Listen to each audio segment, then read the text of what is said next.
Hola a todos, bienvenidos al podcast con los pies en la calle. Mi nombre es Julie y estoy con Jason. El día de hoy vamos a hablar de un personaje muy importante dentro de los habitantes de la calle, que fue muy conocido en su momento. Él es el Comanche y hoy Jason nos va a explicar quién fue este personaje. Hola Jason, ¿cómo estás? Hola Julie, hola a todos y todas, un gusto estar nuevamente acá, hoy con este tema que me parece muy interesante y es hablar de un personaje que es Comanche. Estuve averiguando, estuve indagando, estuve preguntando, porque igual no tuve la fortuna de conocerlo, pero pues también hay algo muy particular y es que él vive en la memoria, es muy poco lo que se sabe, muy poco lo que se recuerda, pero lo que se recuerda se recuerda con un cariño, un afecto y un respeto gigantesco. Entonces, abordarlo como un ciudadano común y corriente que se encuentra en la historia me parece dentro de todo lo más respetuoso, pero también poder tocar algo que es muy complejo y es pues el final de esta historia. No sé, Julie, ¿qué sabías tú en algún momento? ¿Escuchaste, leíste o te encontraste o te contaron de este tal Comanche? Bueno, la verdad es que yo no sé mucho de él porque lo único que yo vi fue como una referencia que sacó Canal Capital hablando sobre el Comanche, de que él estaba protestando en el Consejo de Bogotá, como puedes decirse así, un líder social de los habitantes de la calle, o un líder reconocido entre los habitantes de la calle. Entonces, me parece que está interesante y te quiero escuchar. Quiero que nos cuentes un poco quién fue él, de dónde salió, qué cuentan las calles del Comanche. Bueno, Comanche, pues una persona que efectivamente en Bogotá habitó calle y su nombre se debe a que lo identificaban como el comandante del cartucho, pero él no parchó en el cartucho desde un principio. Cartucho sabemos que es un barrio muy antiguo de Bogotá, que por el desarrollo de la ciudad pues quedó encerrado en grandes vías y se le denominó cartucho. Entonces, él no habita desde el principio en el cartucho, sino él llega mucho tiempo después. De hecho es porque un policía lo arresta, le dice usted no puede habitar por acá, váyase para allá que ustedes son de allá. El Cartucho es el antiguo, es un barrio que en su momento fue habitado por muchos habitantes de calle y otro tipo de organizaciones, pero que su nombre original era el barrio Santa Inés. Y Santa Inés fue un barrio icónico de la antigua Bogotá. Ahí quedaba la terminal de transportes, todos los políticos, grandes personajes de la historia pasaban por ahí, vivían ahí, llegaban ahí. ¿Sí? Pero con el desarrollo de la ciudad, pues muchas cosas se movieron. Y la población que quedó ahí, que vivía de ese flujo de gente, de los que llegaban, de los que se iban, de los buses, pues se quedó ahí, aprendiendo otras dinámicas para vivir. Muchos de estos fueron las recicladoras, las cartoneras, de hecho de ahí fue el calificativo del cartucho. Se empiezan a crear grandes vías alrededor de Santa Inés, la Sexta, se fortalece la Caracas, aparece la décima, ¿sí? La 13, y quedan cerrados. Entonces nadie entraba, pocos entraban, los que entraban ahí eran otros, porque son unas manzanas que quedan encerradas. Manzanas son unas cuadrículas en términos de vivienda, una organización de las viviendas, y pues el cartucho empieza a florecer dentro de estas dinámicas de reciclaje, pero también llega el consumo, llega la delincuencia. De hecho, algunos les atribuyen que el primer grupo delincuencial que llega al cartucho eran policías, sí, ex policías. Otros dicen que la marihuana llegó porque unos policías o soldados decomisaron marihuana en el llano y la trajeron ahí a venderla.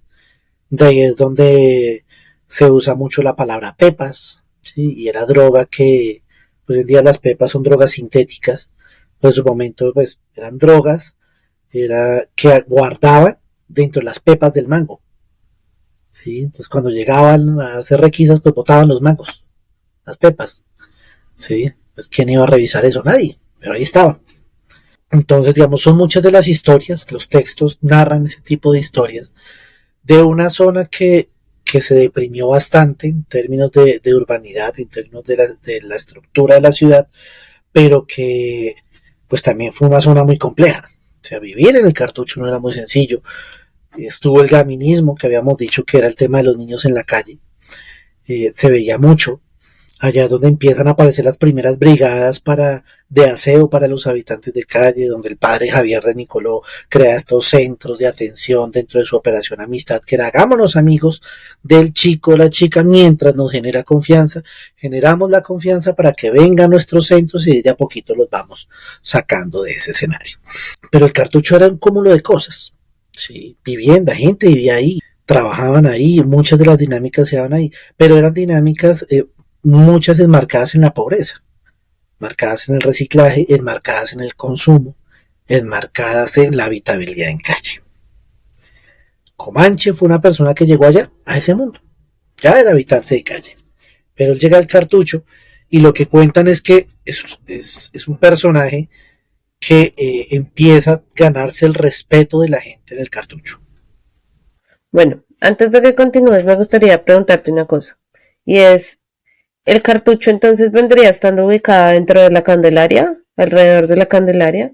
O sea, yo me acuerdo dónde era el cartucho, pero pues yo no soy tan mayor como para haber tenido presente a detalle el cartucho. Yo recuerdo que cuando pasábamos en el bus por Bogotá sobre la Caracas, eh, yo veía las cambuchas, las carpas de las personas que vivían en el cartucho y demás, pero a profundidad no lo recuerdo. Esa, pienso que vendría siendo esa zona donde está como, ¿cómo se llama eso? O sea, como la Caracas como con 13, con, más o menos. No, o sea, sí se acerca bastante. El cartucho queda entre la décima y la Caracas, por ende es localidad de Santa Fe. De la décima disminuyendo la nomenclatura hacia el cerro, es Candelaria. Entonces, realmente está en todo el límite y se enmarca entre la calle entre la calle sexta, ¿sí? Y va hasta la novena, décima, ¿sí? Que empieza a acercar hacia la 13, pero pues ya son renovaciones urbanas distintas. ¿Sí? Entonces ese cuadrito entre la décima, la Caracas, la sexta y la novena, décima, etcétera. Entonces ahí son barrios, no entraban, había varias vías, etcétera, y eso estaba lleno de cartoneras, se llamaban en su momento. Sí, sí, porque es lo que te digo, yo más o menos recuerdo que yo pasaba en el bus y veía el cartucho, porque obviamente a mí mi mamá me decía como ahí están los locos, los delincuentes, ¿sí? Ese es el lugar en donde ellos viven. Pero a ciencia cierta nunca recorrí o mire por dónde quedaba. Para mí el cartucho era lo que estaba ahí, es lo que yo me acuerdo, porque pues igual el cartucho se acabó hace muchísimos años ya. Claro, el cartucho se acabó hace 23 años, más o menos. Y tengo 27. Imagínate. Entonces, es muy particular, muy particular. Es un espacio que el desarrollo de la ciudad pues nunca pensó en ese tipo de situaciones. Y pues por eso se dio lo que se dio, pues a nadie ya le interesaban ese tipo de zonas. Entonces pues nos olvidamos de ella. Y nos olvidamos es que llegaron prácticas muy fuertes, ¿sí? Prácticas de pobreza muy marcadas. Y pues eso en conjunto pues lleva a que la vida ya sea muy dura. Por eso cuando un habitante de calle que vivió en el cartucho dice, no, es que a él sí lo respetaban en el cartucho, y no por ser jíbaro renombrado, porque puede que haya vendido, no por ser el gran mato, porque puede que haya matado, sino porque era un habitante de calle que generaba respeto. Que el jíbaro, que es la persona que vende sustancias, que vende droga, respetaba. Y que el comprador respetaba. Y que él podía llegar a mediar entre ellos dos y nadie le decía nada. ¿Sí? Entonces es muy particular, muy, muy particular ese ejercicio de poder entender que una persona tenga el respeto de la población que habita la calle, porque no es sencillo, y que todavía permanezca ese respeto a lo largo de los años. Es algo muy loable. Entonces, el Comanche no es más que una persona que vivió en esos contextos, pero que dentro de su ser tenía mucho respeto en las calles. Y ese respeto, pues dicen, cuentan, que él lo reflejó en los medios. Es decir, empezó a buscar escenarios, a encontrar escenarios donde él podía hablar y decir, vea, ¿qué somos? ¿Sí? Somos personas, somos habitantes de calle, etcétera, etcétera. Y en ese orden de ideas, pues ya empieza uno a decir, venga, es una voz. Hoy en día reconocido como el gran líder y representante de la habitabilidad en calle, pues eso es raro. Sí, sí, yo la verdad no pensé que hubiesen líderes de habitantes de la calle y por eso me sorprendió cuando lo escuché de que haya existido esta persona, porque ya cuando uno le da voz y voto a una persona que todo el mundo margina, ya esa voz empieza a cobrar sentido. Entonces, bueno, ¿quién fue el Comanche? Cuéntanos un poquito quién fue él, de dónde salió. Comanche es él. Está la cara real de él, ¿sí? Y la cara real de él refleja una realidad bogotana, ¿sí? Que era la habitabilidad en calle. Entonces, sí, es una persona afro, es una persona que andaba con cadenas. Realmente más que hablar de dónde venía, pues primero reconocer que es una persona que por X o Y motivo llega a la habitabilidad en calle. Hoy en día es objeto de estudio de muchos escenarios. Entonces, por ejemplo, aquí estamos compartiendo unas imágenes de un documental, Comanche, líder de las minorías, pero en particular porque ese líder es un título que él asume, que se le da, pero que difícilmente se puede reconocer de lo que implica un liderazgo. ¿Sí? Él tiene un reconocimiento, tan así que hoy en esa idea de reconocimiento existe esta imagen que se muestra acá, que es el busto de él. ¿Sí? Así como a cualquier político le hacen un busto importante de la historia, él dentro de ese ejercicio tiene un busto. Estaba en museos, en ejercicios itinerantes y demás. Entonces, él es una persona que terminó habitando la calle, que en la calle aprende a vivirla y aprende a ser el gran mediador y no un mediador conflictivo. Dicen los ciudadanos que lo conocieron, él dialogaba, pero que iban a dar con su machete también, su peinilla, le decía, daba con su peinilla. También fumaba, ¿sí? Decían que fumaba con algunos boxeadores famosos colombianos. Sí, él también tomaba, decía, yo me sentaba a tomar con él, dicen algunas personas ya de muy buenas edades. Decía, yo lo conocí y tomábamos porque a él le gustaba tomar. ¿Sí? Es un habitante de calle común dentro de lo que implica la habitabilidad en calle, pero que tenía algo claro, y es que él podía hablar, y ese hablar fue su principal arma. Una persona no genera un liderazgo, no genera este ejercicio, si no hay una razón de hacerlo. Y la principal razón de hacerlo es la realidad del país. Estamos hablando de finales de los años 90. Estamos hablando en una época es que es triste decirlo, donde se llevó a cabo algo que llamaba la limpieza social, suponiendo que una sociedad debe ser limpiada, barrida, eliminemos lo malo. Y ese eliminemos lo malo era la muerte. Entonces, lo que pasa es que Comanche se vuelve icónico para la ciudad en medio de la limpieza social, porque es que él era el que decía, nos están matando. Y ahí el punto clave de la sociedad. Lo que pasa es que había gente que aplaudía, que limpiar. Bien, por fin me quitaron el loco, por fin me quitaron el gamín, por fin me quitaron el desechable, ¿sí?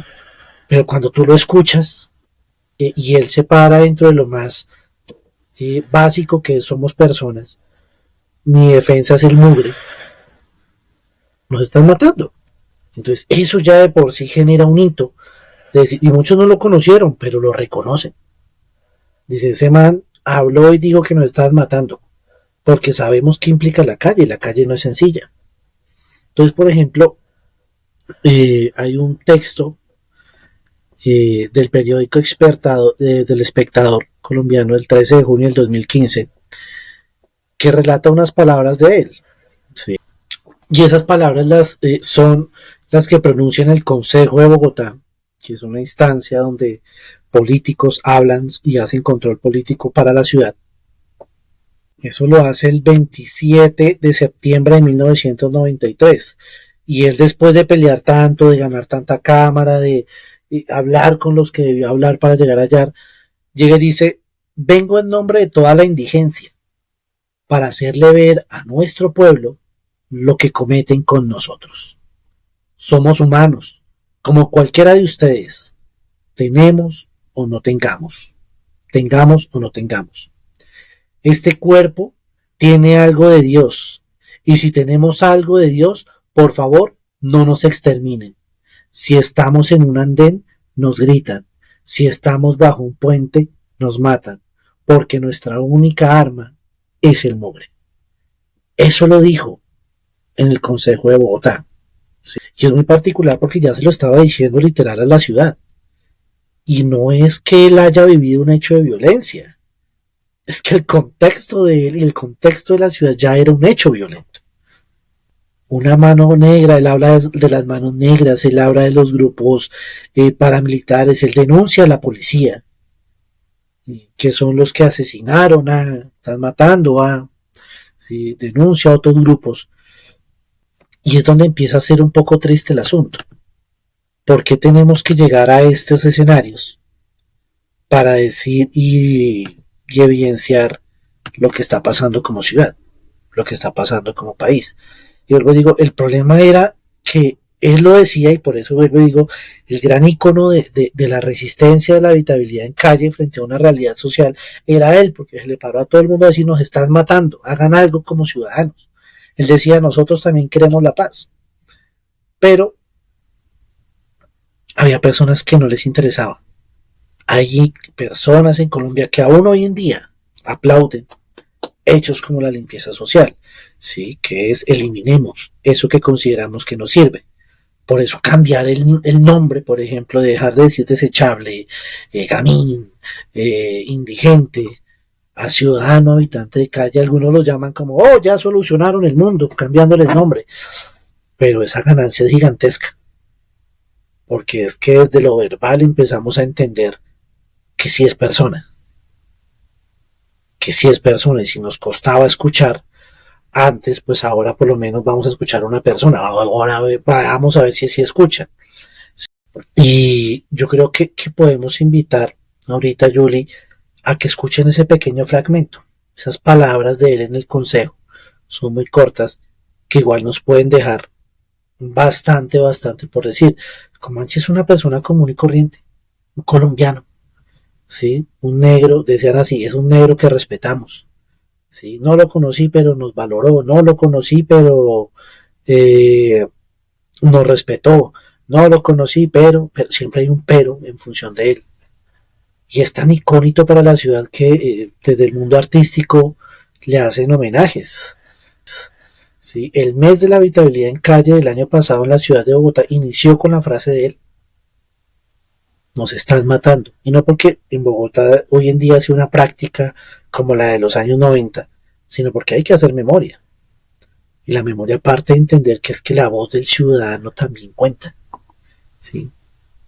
Una persona que tuvo infancia, una persona que tuvo padres, que los perdió, que ya no tenía de pronto redes familiares, una persona que igual tenía unas prácticas sociales muy comunes en la calle, que lo llevaron al cartucho, porque lo que cuentan es eso, lo llevaron, no fue que llegara allá, ¿sí? A una persona que era respetada, pero que hacía algo muy particular, y era defender a los ciudadanos que estaban en la calle, porque él era uno de ellos.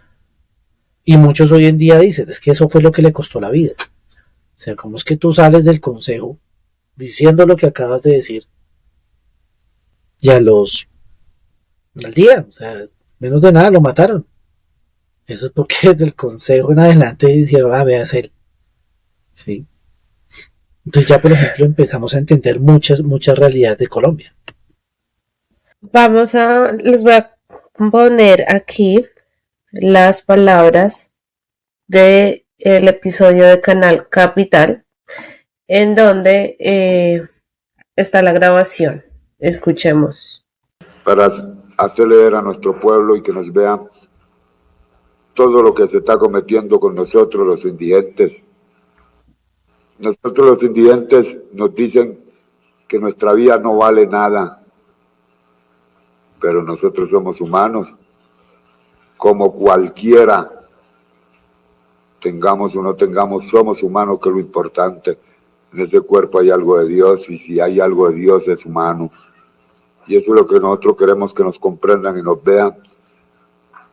No traten de exterminarnos como nos están exterminando escuadrones de limpieza social por todas partes. Si nos quitamos de un andén, porque estorbamos en un andén, y nos metemos debajo de un puente, allá nos matan debajo de un puente, allá nos acribillan. Nosotros no tenemos armas, las únicas armas que tenemos es el mugre. Y yo quiero que todo el pueblo colombiano nos mire como humanos que son. Me parece muy interesante el cómo habla, y es que de la forma en que lo dice, es como que de verdad está pidiendo ayuda. O sea, no es como algo de que él quiera sacar provecho o demás, sino que él de verdad está diciendo: nosotros somos humanos y, o sea, ya, esto no es justo con ninguno de nosotros. Y pienso que, o sea, es muy triste que haya pasado ese proceso y que al día de hoy todavía pase, porque yo sé que al día de hoy todavía se hace limpieza social. Puede que no de la misma manera que antes, pero todavía las hacen. Quiero saber, Jason, cómo marcó la vida de los habitantes de la calle El Comanche. ¿Qué les aportó? Pues bueno, primero tener un icono en la ciudad, ¿sí? Un icono que hoy es memoria y que independientemente de los años se sigue recordando. Por eso es memoria. Y es fundamental porque sin este tipo de historias, de liderazgos, de memoria, pues no tendríamos algo de quién agarrarnos para debatir temas como este hoy. Tú lo dices, no hay nada más triste que esto pase, ¿sí? O sea, en serio es triste que uno tenga que ir a una instancia política a decir: oiga, nos matan, nos ayudan, ¿sí? Pues si quieren, ¿no? O sea, todo bien, yo también soy persona, es absurdo, ¿sí? Y que después lo maten, es más absurdo aún. Pero entonces dejan la memoria un ejercicio muy, muy grande, ¿sí? Y la memoria no solo de la ciudad, de los bogotanos, sino de la habitabilidad en calle. Porque cualquier persona puede nombrarlo y de una vez entiende que una persona que sí lo hizo, ¿sí? Por ende yo también puedo, por ende sí se puede. Se puede hablar de los derechos para una población que está en calle, ¿sí? Que sea un ícono, que sea una construcción mediática, que sea simplemente una persona que, decía algunos de los videos que pueden estar por internet, pues debe tener su cuota política, porque para que lo dejaran llegar al consejo, pues no es tan sencillo, y más a uno en esa época. Eso es lo de menos. Lo importante es que pasó. Y él mostró una realidad de ciudad. O sea, es que nos están matando como ciudad. Y lo decías, aún se sigue dando ese fenómeno. De forma distinta, pero se sigue dando. Sí, a la gente la matan y la discriminan por cualquier cosa. Sexo, género, dinero. ¿Sí?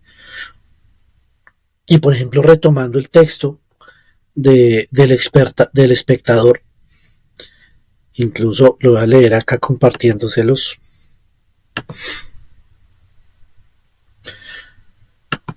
Por la carrera séptima avanza el cortejo fúnebre de Miguel Martínez, 58 años, recolector de cartón.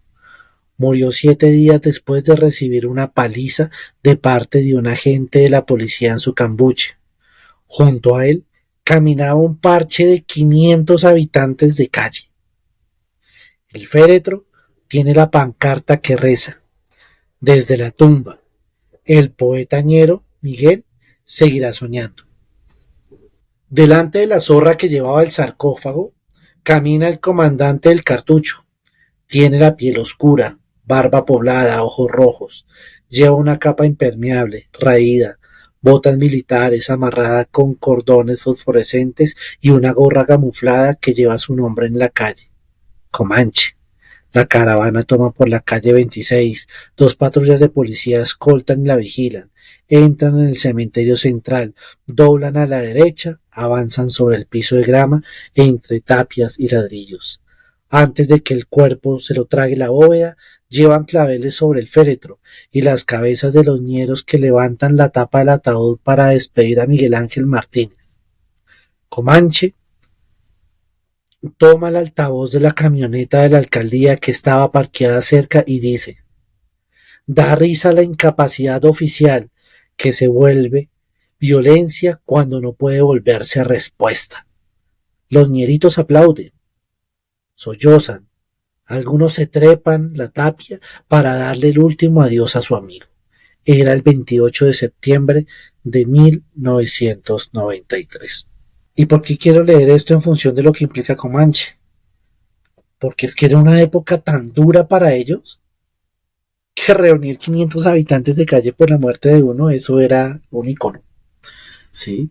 Darle la palabra y poder decir lo que él dice a las entidades, poder decirlo ante esta multitud y que la gente lo escuchara y lo aplaudiera, dice mucho. Decir lo que se dijo a las entidades, a la misma gente, que te aplaudan, eso no era sencillo, pero demostraba algo. Y es que la gente estaba unida por algo muy particular, que era la realidad que se vivía en ese entonces, y era la violencia hacia el habitante de calle. ¿Sí? Estamos hablando de que era tan dura esa vida y tan normal que llevó a que la gente en la misma calle, en el mismo entorno, en las mismas dinámicas del cartucho se uniera. Por eso es tan loable lo que se hacía. Pero no estamos hablando, por ejemplo, de una unión conflictiva, de vamos a pelear contra el Estado. Es que yo creo que lo que más resaltaba de él para un ciudadano como tú o como yo era escuchar frases como, por ejemplo, la siguiente: la ropa no es la que hace la cultura de uno, la cultura la hace el corazón. Se puede encontrar más cultura en un desarrapado, en un mugroso, que en una persona que porte una corbata o porte un uniforme. Eso creía Comanche. O Jerónimo, como aparecía en la cédula, quien era un caleño que llegó al cartucho cuando tenía 18 años, después de conocer el infierno de la adicción y recibir varias puñaladas, decidió ser líder y consejero espiritual de los desarrapastrosos de la calle. Murió a los 68 años, entre vicio y la enfermedad. Las palabras quedaron consagradas en el único perfil que existe de su vida, un escrito por el filósofo José Darío Herrera. Llega a ese punto. O sea, normalmente uno lee estos artículos y pues está pensado y está escrito para que a uno le guste y suene bonito. Pero es que así hablaba. Ya lo escuchamos en audio, o sea, así hablaba. ¿Sí? Y yo creo que esa es la mayor ganancia que tiene la calle, es que independientemente de todo ya existe un precedente de una persona que podemos llamarlo líder. Allá lo haya sido o no. Pero hoy lo llaman líder. Hoy es un ícono. Hoy es el ejemplo claro de que la calle tiene voz. Y esa voz puede ser escuchada porque es sensata. ¿Tú consideras que, digamos que las protestas que hizo el Comanche generó algún cambio? O sea, aparte de que ya estaba denunciando, eso logró, pues, mover en algo la situación que estaba pasando. O sea, la visibilizó, pero más allá, ¿qué pasó con como con la herencia que dejó el Comanche? Yo lo que siento es que la herencia existe. Existe el discurso, existe la idea, existe el recuerdo, existe esa imagen icónica en la memoria de las calles. Pero Bogotá y Colombia es una ciudad que no escucha. Y por eso este tipo de espacios son tan importantes. Es triste decir que pues, lo mataron y seamos realistas, tú y yo no sabíamos quién era Comanche hasta hace un tiempo, ¿sí? Ni siquiera sabíamos que había detrás de la vía que nos separaba del bus y el cartucho cuando pasábamos por ahí. Sabemos que existe limpieza social y eso lo dicen en las universidades. Si toman la molestia de explicarlo en una carrera de pregrado es porque lleva mucho tiempo. no fue algo aislado, que no estudié historia, estudié sociología, es un fenómeno. Pero no creo que el impacto haya sido tan grande, no porque no lo haya intentado, no puede hacerlo, no lo signifique, sino es por las personas que reciben esa información. Es decir, ¿qué pasó en el consejo? ¿Qué pudo hacer el consejo después? Minutos de silencio, volver a denunciar que lo mataron y la limpieza social siguió, o sea, nomás en 1, 2 años, 3 años, más de 1000 personas en la ciudad fueron asesinadas por limpieza social en esta época. Comanche solo fue uno más para esos números. Lo que pasa es que rescatar la vida de él sí le da fuerza y le permite seguir caminando a quienes todavía creen y quienes empezaron a creer y quienes ojalá crean en que en la calle puede haber una opción de vida, con el simple hecho de que hay un humano en la calle, ¿sí? Y eso es fundamental. Entonces, yo lo que creo es que el ejercicio de su memoria pesa mucho, apoya mucho, sirve mucho. Que cada rato alguien lo desempolvará y volverá a sonar. Ejemplo que pasó con Canal Capital que mostramos ahorita. ¿Sí? El texto del espectador que les compartí, el otro video que donde mostramos la imagen, y hay varios links y libros, etcétera. En algún momento se seguirá desempolvando y volverá a aparecer, pero aparecerá con su discurso, con su historia, con lo que implicó. Ahora, que en su momento haya significado algo, no. Lastimosamente, y siento yo que para la ciudad de Bogotá simplemente fue una persona más muerta. Y eso es lo que pues nos cuestiona como sociedad, como personas, pero también nos invita a que el tema está en la cabeza. Es un cambio de chip, es un cambio de imaginario. Qué triste que a veces el trabajo de los líderes sociales queda en saco roto precisamente por eso. Hay muchas personas que tratan de hacer de todo porque la sociedad avance, pero hay gente que no quiere escuchar y no le interesa. Entonces, queda como por saco roto todo el trabajo y todo el esfuerzo y el sacrificio que hacen por promover un cambio, ¿no? No más, miren todo lo que ha pasado en Colombia con los líderes sociales en los últimos años, a cuánta gente nos han matado y cuánta gente se ha querido movilizar por eso, cuánta gente ha salido a defender a la calle a estos líderes sociales que pues desafortunadamente han matado. No estoy diciendo que nadie lo ha hecho, valga la aclaración, yo sé que muchas personas sí lo han hecho, pero a cuántas más no les importa.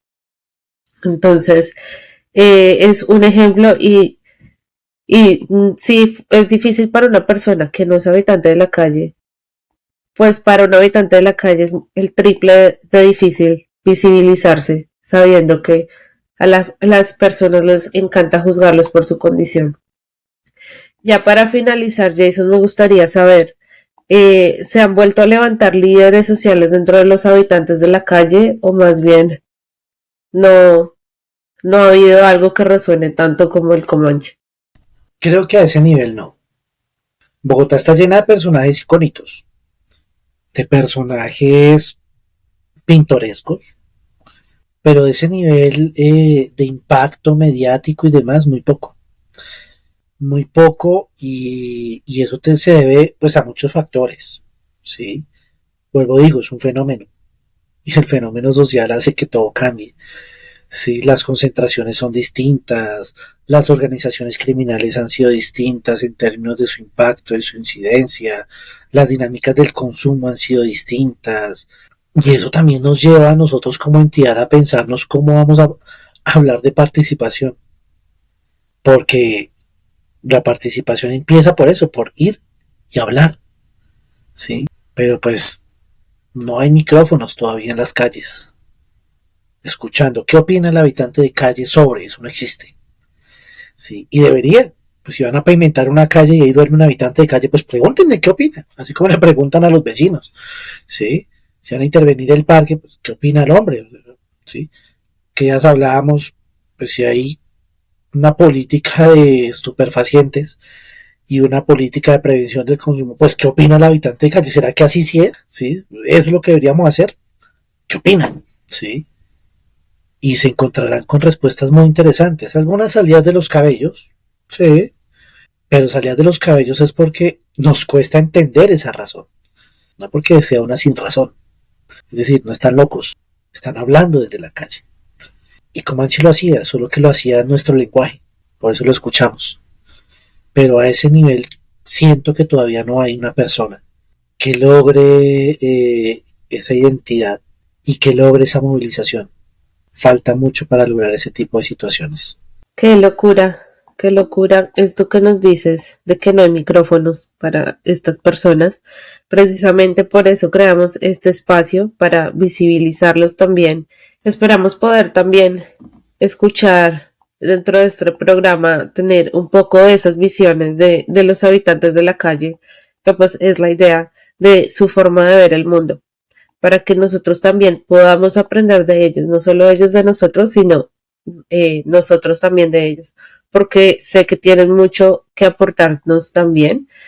Eh, Gracias a todos finalmente por estar un día más en este episodio. Espero que esta historia, conocer a este líder social, a ustedes les haya cambiado un poquito la forma de ver este fenómeno de habitabilidad en calle como a nosotros.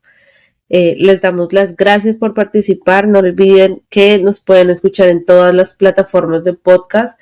Al finalizar, vamos a dejar una encuesta dentro de este episodio para que ustedes vayan y participen y así también podamos conocer sus opiniones. No olviden seguirnos en @conlospies-en-la-calle podcast en Instagram y nos vemos en el siguiente episodio. Un agradecimiento a todos y todas por el espacio. Hoy fue más reflexivo. Siento que fue más reflexivo el ejercicio, pero creo que nos da muchas ganancias. Y sí, los invitamos a continuar escuchándonos y escuchando porque siguen todavía muchas dudas, muchos interrogantes, muchas historias y por ahí va el asunto. La calle es un lugar que hay que conocer y creo que este ha sido un muy buen inicio. Nos vemos en la próxima. Gracias a todos y no olviden suscribirse al podcast. Bye.